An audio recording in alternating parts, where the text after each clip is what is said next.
So let me give you a concrete example of pyridoxine biochemistry. And this is, I've obviously chosen this example because it is the best example.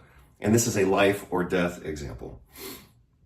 So you all know about glutamate, the most abundant excitatory neurotransmitter in the body and, of course, in the brain. Glutamate, let me see if I can draw this out. COOH. Let's see. So we have a carbon here. We have a hydrogen. CO. No, those are oxygens. Sorry. And then it zigs and zags and zigs and zags, something like that. I think it zigs. I think that's what it looks like. And then we have another carboxyl group there, I believe. I think that's what glutamate looks like. Well, you all know that glutamate is toxic. That's pretty much what glutamate looks like. I might be off by one carbon, but I think we're pretty close. So glutamate is excitatory and it's important, and we don't want to totally demonize it, but yeah, it's toxic. So for glutamate to become less toxic or to be neutralized of its toxicity, we have to convert it into something else to neutralize its toxicity by changing its biochemistry, and that requires an enzymatic reaction, which itself is dependent on B6, which therefore is dependent on magnesium and riboflavin as well. So anything that requires B6, by definition, therefore also requires magnesium and riboflavin. So in order to eliminate, we have a few different ways of eliminating glutamate. We can recycle it, we can pump it in, we can pump it out, we can kind of trap it in certain cells to reduce the toxicity on other cells. But one way to get rid of glutamate is just to convert it into something else. And we can convert glutamate into GABA through one enzymatic reaction. So remember what I said just a moment ago. Glutamate is very toxic, so let's put a plus there. It's an excitotoxin, whereas GABA is inhibitory. So too much glutamate will kill brain cells and eventually kill the entire organism. If this one reaction is defective, either genetically or through nutritional deficiencies, if this one reaction is defective, the organism will die, typically of progressive neurodegeneration and eventually death and status epilepticus and that whole scene. So I showed you what glutamate looks like. I'm pretty sure that is accurate. I might be off by one carbon unit or something like that, but this is pretty darn close, especially for early morning. So we want to convert that glutamate into GABA, and the structure of GABA is the same zigzag. So I think it's that. I just don't know if it's that or that. And you've got another carbon with its two oxygens there, as far as I remember. But you'll notice that we've now taken off this carboxyl group. This is all gone. Maybe I should just erase it. If this thing lets me do that. No, there we go. So we got rid of this carboxyl group through an enzyme called, this thing is so impossible sometimes, through an enzyme called glutamate decarboxylase. Carboxylase. Again, that enzyme requires B6, which therefore means it also requires magnesium and riboflavin. Some people have a defect either in that enzyme or around that enzyme, and they don't do this conversion very well. They don't convert glutamate, which is neurotoxic, into GABA, which is neuroprotective. What would you expect the clinical manifestation of that to be? Seizures and mental retardation. So that is a condition, now that we're getting finally into kind of the meat and potatoes of this conversation, that is a condition called, I'm going to change colors because I don't really like black so much. That's a condition called pyridoxine dependent epilepsy. Now, that's a dumb name. It should be called pyridoxine responsive. It should be called pyridoxine responsive epilepsy because in those, usually children, although of course it can extend into adulthood, those patients who have pyridoxine responsive epilepsy due to a defect in this pathway, they respond immediately to vitamin B6. Good morning, everybody. Dr. Vasquez here, coming to you live with video number 3 in this new series where I'm talking about clinical nutrition pharmacology or clinical nutrition biochemistry. Topic number 1 was vitamin B1 or thiamine. Topic number 2 was vitamin B2 or riboflavin. And topic number 3 is going to be vitamin B6 or pyridoxine because that's what I want to talk about. I'll provide you some quiz questions just like I did yesterday because as I've said several times, as an educator, I mean, I've been a teacher for 25 years. Everybody thinks they're an expert until they get a quiz from an expert, and then they find out, whoa, there's a higher level, or at least a different level. You don't even have to say it's a higher level. You can just say, wow, I didn't know that. And I'll provide you, hopefully, the opportunity to be surprised. So let me start writing a few notes now that I've given a very brief introduction. So again, like I said before, clinical, started to write my N before my L, and I don't seem to have a way to get rid of that. All right, maybe I can't get rid of it. Why can't I reverse that? That's ridiculous. Well, I'll just decorate it. I'll decorate my way around it. Clinical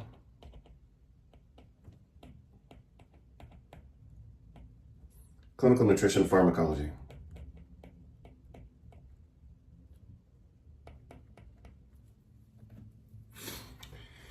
So, in medical school, we took a pharmacology class that was just about clinically worthless because it was all equations and mathematics. And like a lot of courses in medical school, it wasn't designed to teach us anything. It was designed to filter out the bottom 10%. So in our medical school, all of our exams were so mathematically perfect because the school was very sophisticated in their way of administering these exams. They knew exactly what questions to ask in order to fail the bottom 10% of the class every time. So every exam cut off the bottom 10%. Another exam cut off the bottom 10%. Or maybe it was like 5%. But again, like I, wanting to be a good student in order to then be a good teacher, when we had the opportunity to take whatever class, immunology or pharmacology, I wanted to learn it, at the highest level possible. Because I knew I wanted to know it for me and for my patients in clinical practice. But eventually I would teach it and write about it and all that kind of stuff. So I always had at least 2 reasons to learn things. Not simply, oh, well, I'm going to be a doctor and I need to know this. It's like, no, I'm going to be a doctor and I need to know this. And I want to teach it eventually. So again, in medical school, our pharmacology class it sucked. It was just all equations and math and mostly just trying to filter kids out. I've taught pharmacology. And so I'll apply some of those principles here. At least one of them. An important concept in pharmacology ultimately is analysis of risk-benefit ratios and risk management in general. So it's not specific to pharmacology because those courses, those topics could also be discussed in courses on patient management, which we, by the way, never had in medical school. In chiropractic college, and maybe in naturopathic medical school, we had classes in patient management. And half of any class in patient management is going to be about risk management. Or maybe a third of it. And so when we talk about vitamin B6, as I'm slowly getting in through this introduction, when we talk about B6, we have to talk about risk management because vitamin B6 does have some risks associated with it, even at therapeutic doses. And that's not true of thiamine, for example. So today's Wednesday. On Monday, I talked about thiamine. Thiamine virtually has no risk associated with it. I mean, obviously, if a child or if an adult takes a huge bottle of it, yeah, maybe they'll get diarrhea or something just from an osmotic effect. But thiamine is basically risk-free. Same with riboflavin. A lot of times the oral administration of nutrients is safe. People might get nausea or they might get diarrhea if they take too much, but I've never heard of that with riboflavin or thiamine. The intravenous administration of some vitamins, even though they might be safe orally, can cause anaphylaxis. And sometimes that's due to the additives or a bad production or something like that. Although anaphylaxis due to intravenous vitamins has certainly been reported, especially with cyanocobalamin and B12. But anyway, generally speaking, anytime we're going to utilize some type of therapeutic intervention, it's to change physiology. And sometimes we could change physiology too much, or the agent, whatever it is, whether it's a nutrient or a drug, may have a so-called off-target effect that we have to be aware of. And like I said, with B6, you definitely have to be aware of that. Not so much with thiamine, not so much with riboflavin, but by the time you get to B6, you have to be aware that it's a therapeutic that could have adverse effects. I mean, you would have to have, in a sense, for those adverse effects to be manifest, it would take unusual circumstances. Specifically, you would have to have a bad patient. And what I mean by that is a patient who doesn't follow instructions, or they receive the treatment and they don't come back for follow-up. But that could be the fault of the doctor if the doctor didn't say, hey, you got to come back in 2 months or 6 months. So bad patients exist. And if a doctor properly informs the patient and the patient doesn't follow those rules, so to speak, or they go off on their own. I mean, a lot of patients do that, especially these days. They come in for a consult, they pay for a visit, then they don't follow the instructions, especially with regard to safety and risk, because now they're following some internet guru. And then they come back to the original doctor with a problem, and the doctor says, well, yeah, you didn't come back for 2 years, and that's why you have a problem. So I've seen patients, it's horrible, but it does happen. They just kind of go off on their own, or they do half the plan, but they don't understand that the whole plan has to work together. Or like I had a patient, a really sad case because I really cared about these people. But I had a patient, 23 years ago. He was a high-risk patient. I was still somewhat young in practice. And he decided to stop his treatment plan because he wanted to go on vacation. Well, that didn't work out. So bad things happen. And as clinicians, as we gain more experience, and some of that experience is unfortunate, but as we gain more experience, we learn to practice more defensively.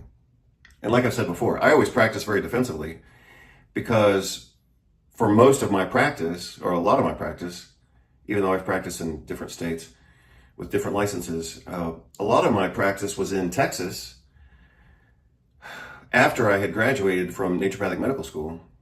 So I wanted, of course, to use those treatments. But I was practicing in Texas under my chiropractic license. This was before I went to medical school. And so I had to be very careful with what I did. And I had to be super safe. And anyway, that's eventually why I went to medical school, because I wanted to have a broader licensure within Texas. Assuming that I was going to stay in Texas. My plan at that time was to live in Austin. So anyway, let's talk about risk and benefit and how to use vitamin B6. B6 is a cofactor for a lot of different enzymes, about 50 different enzymes. So as I explained before, the sum totality of these physiologic reactions and biochemical reactions and enzymatic reactions, that's what we call metabolism. And any given enzyme functioning by itself is going to need cofactors, those are usually minerals, or coenzymes, those are typically vitamins. So it's going to need something, as I said before, you can think of an enzyme as a globular protein that has to do something. It can function like a pump, so it's pumping in, or let's say pumping in or pumping out sodium, potassium, calcium, maybe even magnesium, but it has to function, it has to move, typically. So typically enzymes pump things or bend things or break things or connect things, but they have to do something. They're actually physically moving the molecules. And typically that requires a cofactor or a coenzyme or it requires ATP to move this thing. So if it's a downhill energetic reaction, then it just takes its own process. But if this enzyme is fighting an uphill gradient energetically or osmotically, for example, then it's going to need some energy, and that's ATP. So that's, again, an overview of how enzymes function and why they need vitamins and minerals in order to carry out their function. Any given enzyme could be defective. So a patient could have what we call single nucleotide polymorphism, and they can produce an enzyme that has a slightly defective amino acid sequence and it just doesn't work quite right. Maybe it doesn't bind its substrate. So let's say this is an enzyme that is supposed to convert one amino acid to the other, or it's going to elongate a fatty acid, or it's going to do something. But let's say that this particular patient has a genetic defect and that enzyme just doesn't work very efficiently. Instead of 100% efficiency, they have a nutritionally deficient diet that brings them down 20%, and they're exposed to glyphosate because all politicians have been bought off by the chemical companies, and that impairs their enzyme maybe down to 60% efficiency. And then let's say they have a genetic defect on top of that, and so now they're at 40% efficiency, and this enzyme just isn't doing its job to maintain optimal health. Well, you can clean up the diet, get them on organic foods, and give them nutrients to help this enzyme work a little better. So maybe now, instead of 40% efficiency, maybe now they're back to 80%. And maybe, as long as they live a healthy lifestyle, maybe that's sufficient for them. That's kind of how clinical practice in nutrition kind of works. I mean, clean up the diet, get them off the pesticides, get them on nutritional supplementation. Enzymes throughout their whole body start to work better, and now they don't have fatigue, depression, and a bunch of other problems. So, I mean, without intending to do so, I just kind of explained a big part of how functional medicine and clinical nutrition actually works. So let me give you some more detailed examples, and I want this to be generalizable as it is generalizable to the topic of clinical nutrition pharmacology, but I'm also going to make it specific to vitamin B6. So let me just think of how I want to structure this. So anyway, let's talk about pyridoxine. Pyridoxine, also known as vitamin B6. So pyridoxine exists in several different forms within natural foods. When we take it as a supplement, most commonly, and the cheapest form, and probably the most popular form, is called pyridoxine hydrochloride. That has to get converted in the body into pyridoxal 5-phosphate. That's the active form, pyridoxal 5-phosphate. So remember what I said yesterday, and that is anytime you hear the word phosphate, you need to think of what? Anytime you hear the word phosphate, you have to think of magnesium, because converting pyridoxine into pyridoxal 5-phosphate, which is the active form, that requires, I believe that the sequence is magnesium first to phosphorylate the molecule. And then the second step is an oxidation step that requires riboflavin or vitamin B2.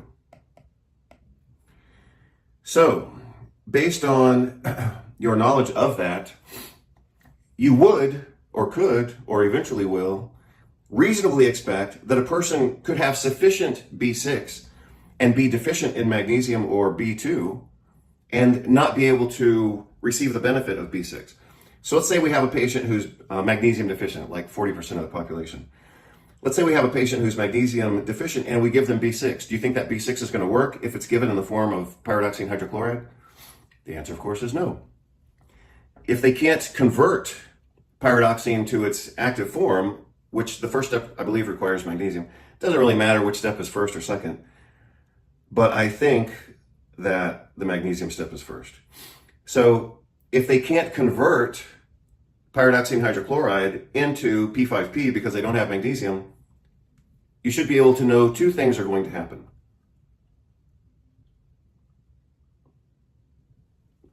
One that I already said is they're not going to get the benefit from the B6 because it can't be converted into its other form.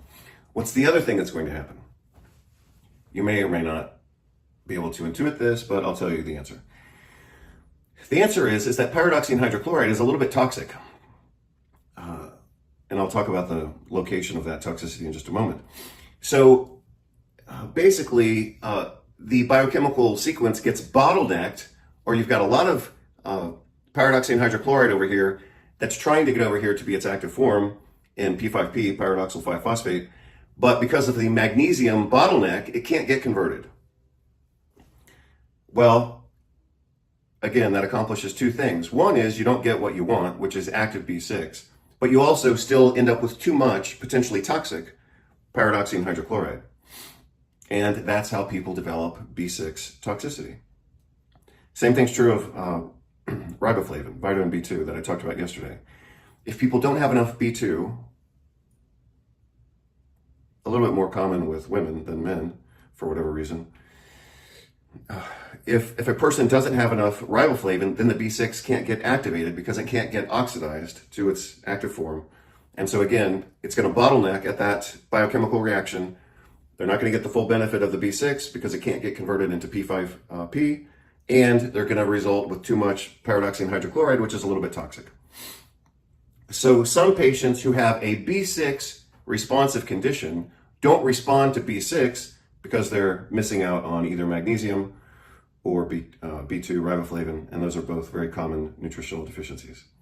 So based on that, now you understand why when the medical profession does these clinical studies of nutritional supplementation, this is one example of thousands or dozens of examples of why their studies don't work, because they'll use B6 against whatever, and they'll use riboflavin against whatever, but they don't understand the basic pharmacology of this, which is that all nutrients pretty much work together. And if you give somebody B6, but they don't have magnesium and riboflavin, the B6 probably isn't going to work if you give it as pyridoxine hydrochloride. If you give it as P5P, then it may work a little better in some people, even though that could be argued against, because if you give them preformed P5P, then the phosphate group still gets ripped off in the gastrointestinal tract, I believe through the enzyme alkaline phosphatase. But perhaps it's still a little bit farther down the way. So nutritional intake of B6, like with most nutrients, vitamins that is in the 1 or 2 milligram zone, so to speak. So it's minor. So if normal consumption, let's say, is 1 or 2 milligrams, 1 milligram, when we talk about using B6, we've got a pretty big range, and we need to know how to manage that range. So you could start at 10 milligrams. That would be a reasonable maintenance dose. It could or it may or may not produce clinical benefits because that's a pretty low dose. So let me give you a concrete example of pyridoxine biochemistry. And this is, I've obviously chosen this example because it is the best example. And this is a life or death example. So you all know about glutamate, the most abundant excitatory neurotransmitter in the body and, of course, in the brain. Glutamate, let me see if I can draw this out. COOH. Let's see. So we have a carbon here. We have a hydrogen. CO. No, those are oxygens. Sorry. And then it zigs and zags and zigs and zags, something like that. I think it zigs. I think that's what it looks like. And then we have another carboxyl group there, I believe. I think that's what glutamate looks like. Well, you all know that glutamate is toxic. That's pretty much what glutamate looks like. I might be off by 1 carbon, but I think we're pretty close. So glutamate is excitatory and it's important, and we don't want to totally demonize it, but yeah, it's toxic. So for glutamate to become less toxic or to be neutralized of its toxicity, we have to convert it into something else to neutralize its toxicity by changing its biochemistry, and that requires an enzymatic reaction, which itself is dependent on B6, which therefore is dependent on magnesium and riboflavin as well. So anything that requires B6, by definition, therefore also requires magnesium and riboflavin. So in order to eliminate, we have a few different ways of eliminating glutamate. We can recycle it, we can pump it in, we can pump it out, we can kind of trap it in certain cells to reduce the toxicity on other cells. But one way to get rid of glutamate is just to convert it into something else.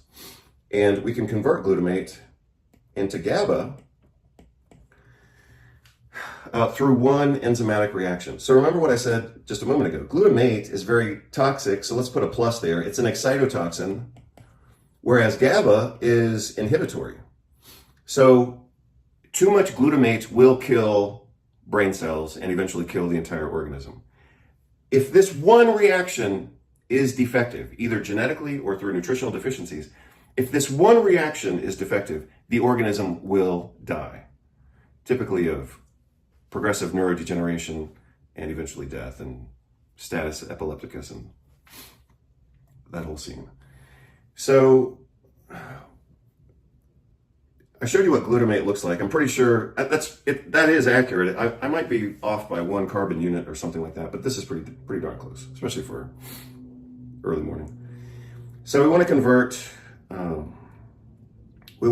that glutamate into GABA, and the structure of GABA is the same zigzag. So I think it's that. I just don't know if it's that or that. And you've got another carbon with its 2 oxygens there. Let's see, as far as I remember. But you'll notice that we've now taken off this carboxyl group. This is all gone. Maybe I should just erase it. If this thing lets me do that. No, there we go. So we got rid of this carboxyl group through an enzyme called, this thing is so impossible sometimes, through an enzyme called glutamate decarboxylase. Carboxylase. Again, that enzyme requires B6, which therefore means it also requires magnesium and riboflavin. Some people have a defect either in that enzyme or around that enzyme, and they don't do this conversion very well. They don't convert glutamate, which is neurotoxic, into GABA, which is neuroprotective. What would you expect the clinical manifestation of that to be? Seizures and mental retardation. So that is a condition, now that we're getting finally into kind of the meat and potatoes of this conversation, that is a condition called, I'm going to change colors because I don't really like black so much. That's a condition called pyridoxine dependent epilepsy. Now, that's a dumb name. It should be called pyridoxine responsive. It should be called pyridoxine responsive epilepsy because in those, usually children, although of course it can extend into adulthood, those patients who have pyridoxine responsive epilepsy due to a defect in this pathway, they respond immediately to vitamin B6, usually within minutes, usually administered intravenously. So you've got a little baby who starts to develop seizures. This is one of the rule outs because it's actually not too uncommon. And some of these patients, typically these patients respond to B6. Sometimes they need B6 and magnesium because of course magnesium has its own anti-epileptic benefits. Sometimes they need magnesium along with the B6 and of course riboflavin or a B-complex supplement. What else? And some of these patients don't respond, even though they have pyridoxine-dependent epilepsy. Some of them don't respond to pyridoxine in the form of pyridoxine hydrochloride, but they do respond to preformed P5P. And so that's the treatment. They have to be on this treatment for life. Well, if they have to be on treatment for life at relatively high doses, then we have to go back and talk about toxicity, right? So remember what I said earlier. I said most B6 is given as pyridoxine hydrochloride, but pyridoxine hydrochloride can be a little bit toxic. So we have to know how to manage that. And I'm going to show you, I'll go back to the topic that I started to mention earlier about risk management. We'll go through an exercise in that. So let's say that we have a patient who has a pyridoxine responsive condition. The perfect example, of course, is pyridoxine dependent epilepsy. So let's say we have to use B6. If we use B6, so we're going to talk about dosages now.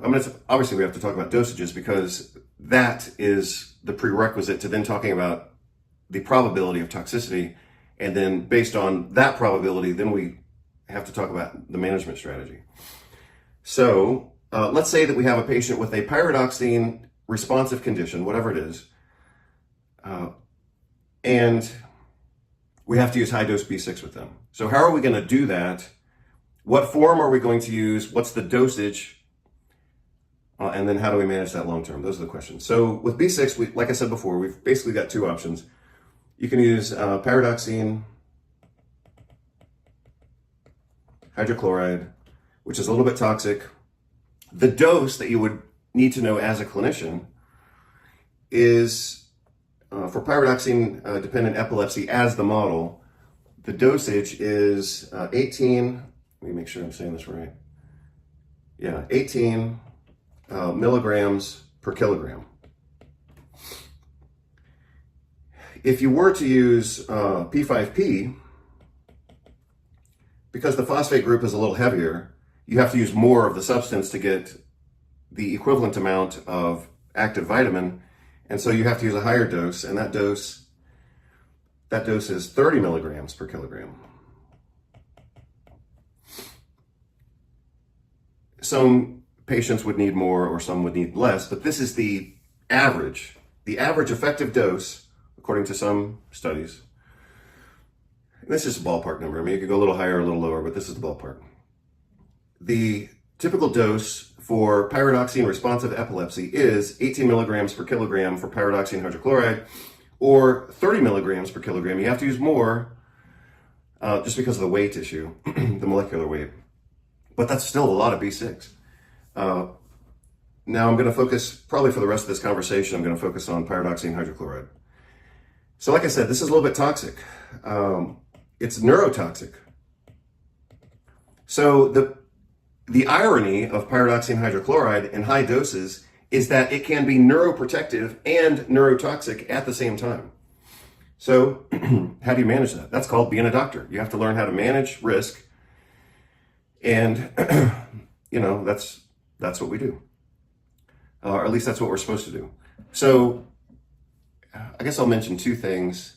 One is a general comment, and then the other is something that one of our neurology professors said in medical school, specific to epilepsy. Specific to epilepsy, he said, this is an exact quote from how many years ago? 19 years ago. This is an exact quote from 19 years ago. He was talking about anti-seizure drugs. He said, quote, to our medical school class of 165 students, he said, you keep pushing the drug until you get toxicity or efficacy, or both. Sometimes you get a little bit of toxicity with benefit. So that's called risk management. You got to know how to walk that line. You got to learn how to manage that balance. Risk, benefit, toxicity, efficacy. The medical profession as a whole does that very well with drugs. I mean, that's called being a skilled prescriber. You know how to push the limit without crossing the line, so to speak. Oh, but when it comes to using nutrients, they say, well, we just don't know.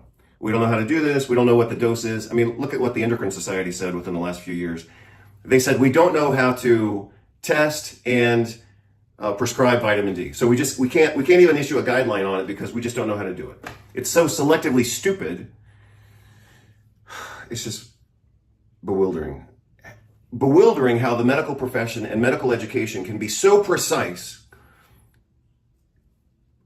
with drugs and surgery. And managing their own specialties, so to speak. They can be so precise. And then when they talk about using cannabis, for example, for pain management, they say, well, we don't know what the dose is. Or the entire Endocrine Society, which has 16,000 members, they said, well, we can't issue a vitamin D clinical guideline because we don't know how to test vitamin D and we don't know how to administer it. It's just so selectively stupid. It's just mind-blowing. So anyway,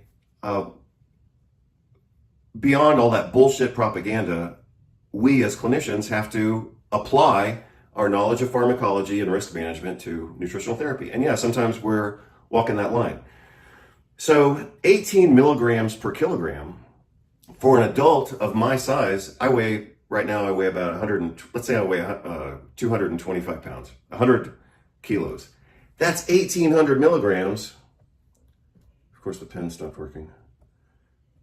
Oh, shut up. Stop, no, cancel. That would be 1,800 milligrams per day for somebody my size. Is that a potentially toxic dose of B6? You're damn right it is. So, typically B6 toxicity, so now I'm going to talk about B6 toxicity.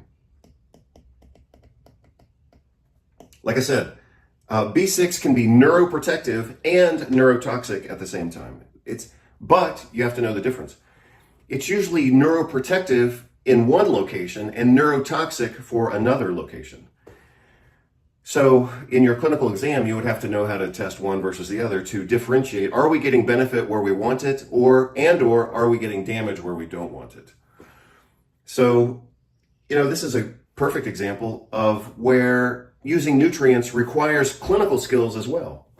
Because, like I said, you're looking for benefit in one area of the nervous system and you're looking for toxicity in the other area of the nervous system. So you have to know how to do your physical exam in order to differentiate one from the other. So it's actually a pretty cool clinical topic. So what we're aiming for, so let me just say this a slightly different way. Toxicity versus risk.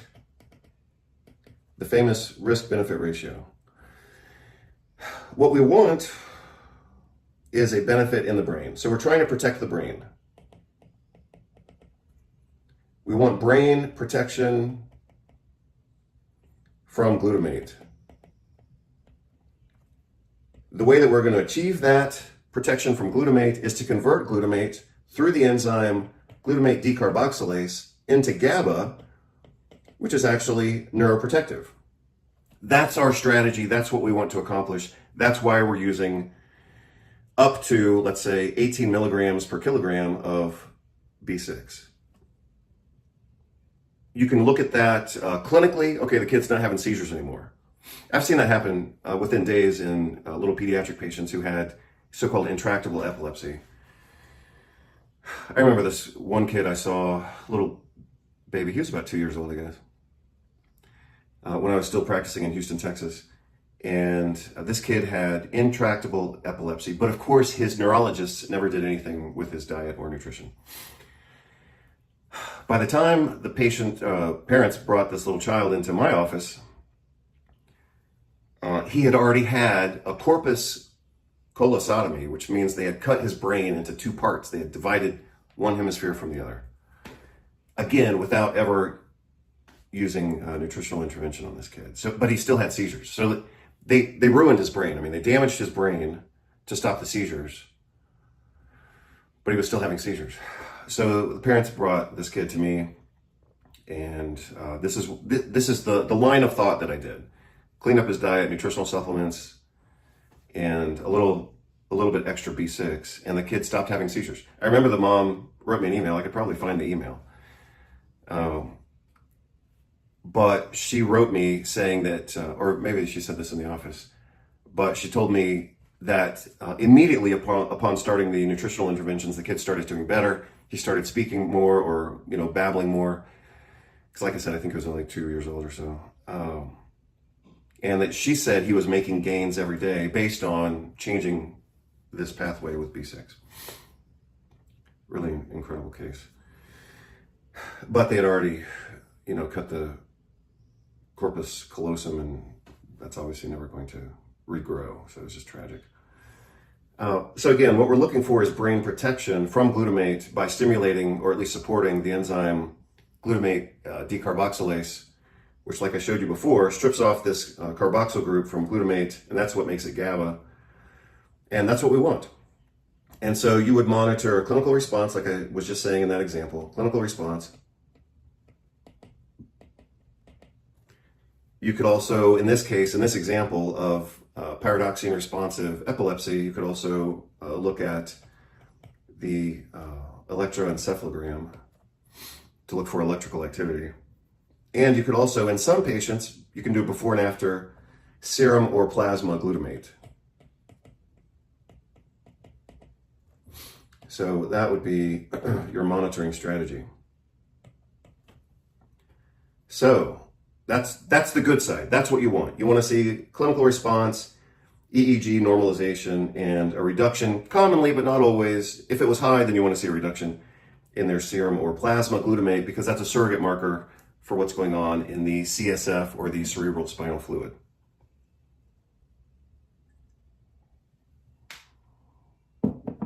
Now, let's talk about toxicity and how to manage that. The toxicity of this same B6 occurs in a different location. So we're looking for this kind of global CNS benefit. Yes, that's true. We want to see the three benefits that I mentioned before. But the toxicity of B6 occurs at a different location within the anatomy of the central nervous system. And arguably, it's not even the central nervous system. So the toxicity of B6 is manifested as, and I'm going to put this in quotes, it manifests as a peripheral neuropathy.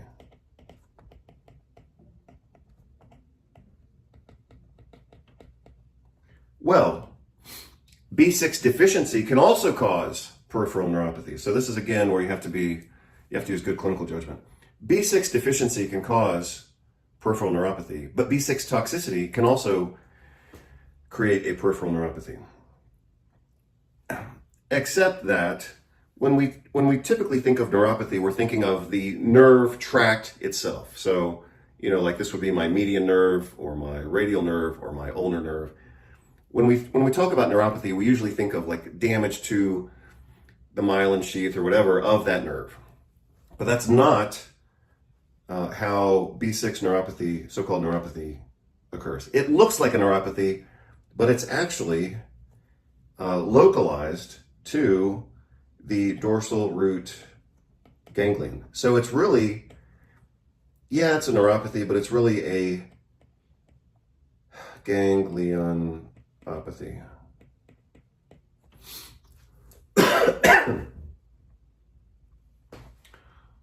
And it looks like a neuropathy. So people come in and they've got like a little bit of numbness or tingling in their hands or feet. And that's why you have to do a physical exam. So you do your usual central nervous system physical exam. In this case, you're checking in on your patient's clinical status. Maybe you're looking at some other markers that I already mentioned, but your physical exam would be specific to looking for signs of, like hyperreflexia. You're looking for kind of hypertonicity, because remember, these people are already on their way to having a seizure. So they're going to be a little bit hypertonic. So that's what you would look for in your physical exam.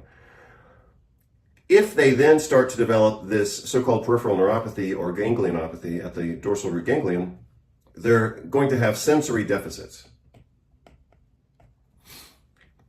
So you're going to test them for light touch, 2-point discrimination, dorsal columns, even though you're not really looking for that. You're just looking for, balance and proprioception, things like that, even though you're going to do your kind of dorsal column tests, even though you're going to apply it to the dorsal root ganglion. But at some point, if they are truly B6 toxic in this clinical setting, you would expect them to go from hyperreflexia to hyporeflexia, because now they're not getting the sensory input to activate their reflex. So that's called being a good clinician. You have to differentiate where the lesion is. You have to understand if your treatment is even responsible for this. Maybe it's another problem, or maybe they have a B12 deficiency on top of their B6 deficiency, especially if they're, diabetic, especially if they're taking metformin. So not everything in the world is B6. It could be diabetic neuropathy. It could be a B12 neuropathy in a diabetic patient that gets mislabeled as diabetic neuropathy, but in fact, it's actually a B12 deficiency causing the neuropathy triggered by metformin, because metformin causes B12 malabsorption. I mean, it could be a situation like that. And then again, that's called being a good doctor, and you have to be able to figure that stuff out. So let me get back to kind of a basic review before I close this out. What does B6 do? It does the same thing that most B vitamins do, and that is it's a cofactor for enzymes. Whether it's 300 enzymes or 50 or 60 enzymes, it doesn't really matter. You need those enzymes to work well, otherwise you or your patient or whoever is going to have some type of problem. Any defect in any enzyme could be life-threatening, and this is a good example.